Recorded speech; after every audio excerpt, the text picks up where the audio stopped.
Hey guys, welcome. This is Brannan Lawson with the Art Barn Studio. Now, today's drawing, we're gonna be using a different type of material. Oil pastels are a great option, even marker you can use. So let's get started.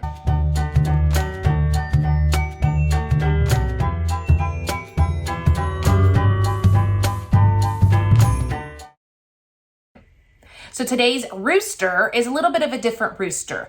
Pablo Picasso, who is a master artist, is what we call him. Yes, he is no longer with us. He is one that we use his art and look at it and we study it to see how he created certain ways. He had different ways to paint and draw his art. And he had this one rooster who looks kind of crazy. I'm gonna show you a picture of him. But we're gonna be using his example and turning it into a little different. But I hope you join us. So go grab art materials that you have and let's get started. Let's talk about the supplies in my pencil pouch. Pencils, mechanical pencils, crayons, colored pencils, and markers are all great tools to use.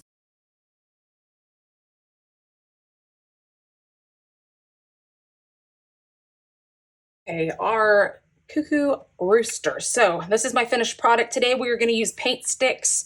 So red, blue, orange, black, yellow. Those are the 5 colors. We are going to draw it with a permanent marker. I have 2 sheets under each other just because I know my permanent marker will bleed through.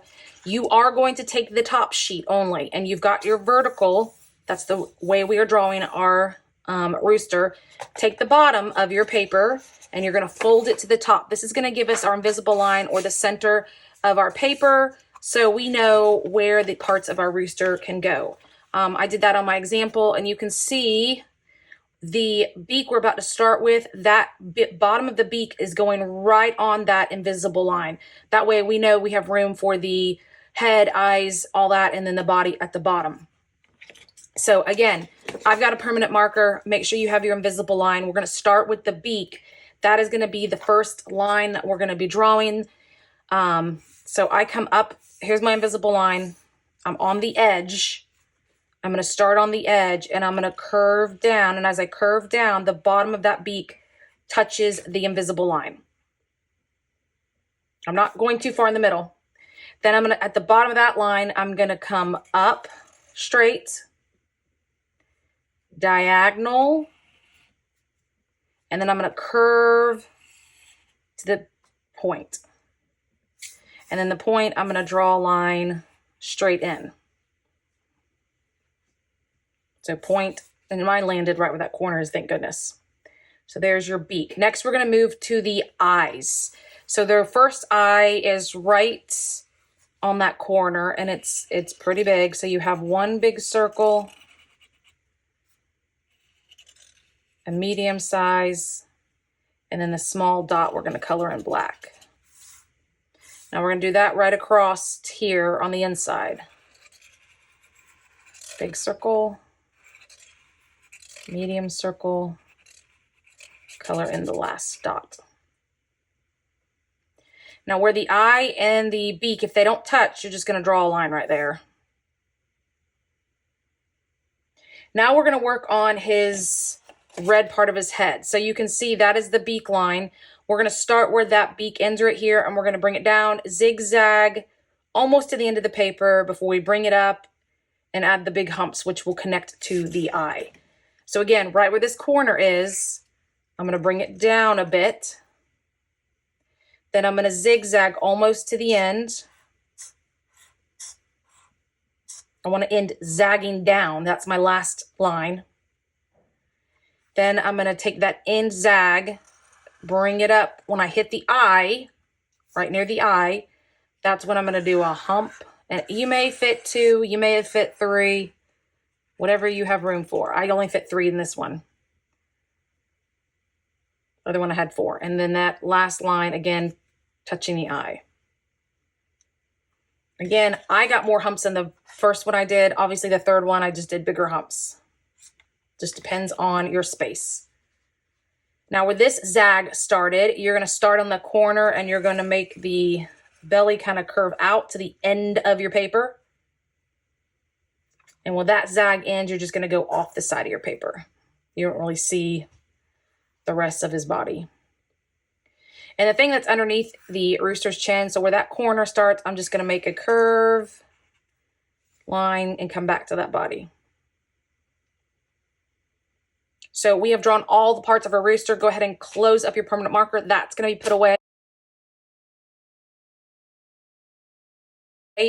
Again, paint sticks is what I am using today. If you have other things, you could always add color with crowns, markers, colored pencils, paint, but I'm going to be using my Crayola Project paint sticks. Again, the great thing about these paint sticks is they're easy to clean up and they dry in 90 seconds. So they don't make a mess on your table. So we're going to put our colors in order. We're going to start with yellow, put that up top. Then we're going to move to blue. Then we're going to move to orange, then red, and then we'll finish with black. So that's the order of our colors that we're using. So grab your yellow. The first thing we're going to do, and remember, if you don't see the paint sticking out, you have to turn the bottom of your paint stick. Don't turn it too far. You just want it to pop out a tad bit. If you need it to stick out more as you color, then that's it. The black dot in the first circle around it, that's the only thing we're adding yellow to, not the whole eye. So once I've used it, I close it up, make sure I turn it down, snap, and I put it at the bottom going the other way, so I know I've used that. Blue is the next circle. Again, pop it open, turn. And the only thing I know about these paint sticks is sometimes you don't have a pointy edge, and you have to kind of use the flat edge, which is not always easy if you didn't draw big. I don't want to go into the yellow because I don't want it to make a green color. I'm just painting the outer, trying to stay in my line as best as possible. Okay, turn it down, we're done, snap it on, move it down here. Next is orange, this is our beak. Again, pop, if you don't need to turn it. Done with my beak, turn it down, pop the top. Red. Now red is a lot of part. It is the whole head, the zigzags, and even this part under here.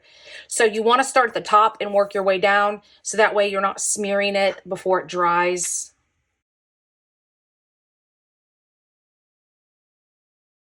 Okay, done with my red, turn it down, snap it. Now the belly is white. I've got little pieces of blue on there, I don't want to smear it. The belly is white, so that stays. The last color is black. This is going to be the area that is around your rooster's head and body.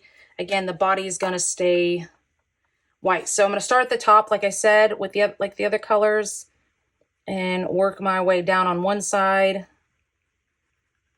and work my way down the other side.